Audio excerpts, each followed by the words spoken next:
Hello and welcome. This is Mohammad Iqbal Khan, advocate here from the Iqbal International Law Services. Hello guys, today we are delivering a legal lecture on the topic of fair rent. आज का हमारा जो topic है वो है fair rent. Fair rent क्या होता है? Under section 8 Sindh rented premises ordinance 1979 जो डील करता है वो फेयर रेंट को करता है कि फेयर रेंट क्या होता है, कैसे फिक्स होता है, किस तरीके से कम या ज़्यादा होता है, बढ़ता है, फेयर कैसे होता है. फेयर रेंट देखे कोर्ट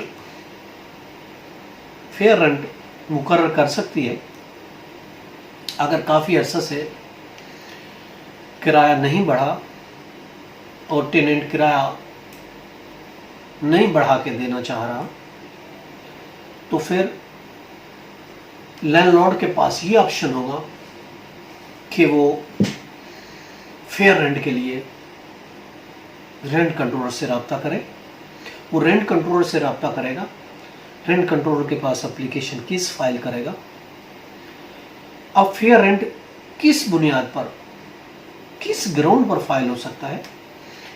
देखिए, इलाका में उस जैसी बिल्डिंग का किराया अगर ज़्यादा है और वो इस बिल्डिंग का किराया कम दे रहा है, ये देखा जाएगा उस एरिया में जो बिल्डिंग्स हैं इस तरह की बनी हुई, इस तरह की नई या पुरानी, तो उसका किराया कितना है और इसका कितना है ये देखा जाएगा.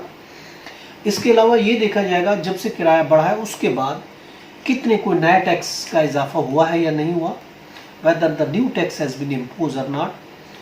और इसके अलावा मकान की सालाना जो उसकी वैल्यू है वो उसकी कितनी हुई है, उसका प्रॉपर्टी टैक्स कितना दिया गया है, कितना प्रॉपर्टी टैक्स बढ़ गया है, और कौन से जो एक्स्ट्रा इजाफी टैक्सेस प्रॉपर्टी पे लागू हुए हैं, पब्लिक चार्जेस वो ज़्यादा हुए हैं या कम हुए हैं, लिफ्ट उसने लगाई है या लगी हुई थी नहीं लगी हुई, फिटिंग के बारे में क्या है, ये बहुत सी ऐसी चीज़ें हैं.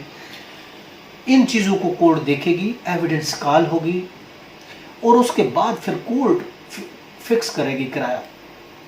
अगर टेनेंट किराया इजाफी या ज़्यादा करने के लिए 10 साल गुजर गए, वो बैठा हुआ है, कम से कम किराया दे रहा है, अब वो किराया इजाफा करने के लिए मना कर रहा है, नहीं दे रहा, तो लैंडलॉर्ड केस फाइल करेगा रेंट कंट्रोलर के पास फेयर रेंट के लिए under section 8 of Sindh rented premises ordinance कि इतने अरसे से वो इतना किराया दे रहा है, अब इस दौरान नए टैक्स का इजाफा हो गया है, प्रॉपर्टी का टैक्स बढ़ गया है और इसके अलावा और इजाफी टैक्सेस आ गए हैं, पब्लिक चार्जेस ज़्यादा हो गए हैं, इस जैसी बिल्डिंग का इर्द गिर्द में किराया बढ़ गया है, इसका फिर भी कम ये दे रहा है और हमने लिफ्ट लगवा ली, हमने नई फैसिलिटी भी दे दी, तो इस वजह से उसको किराया ज़्यादा देना चाहिए.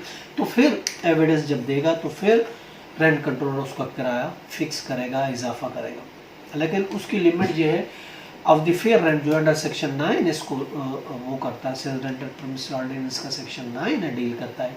वो ये कहता है जब एक दफ़ा किराया फिक्स हो जाएगा तो 3 साल तक किराया नहीं बढ़ सकता. Once the rent is fixed cannot enhanced before 3 years.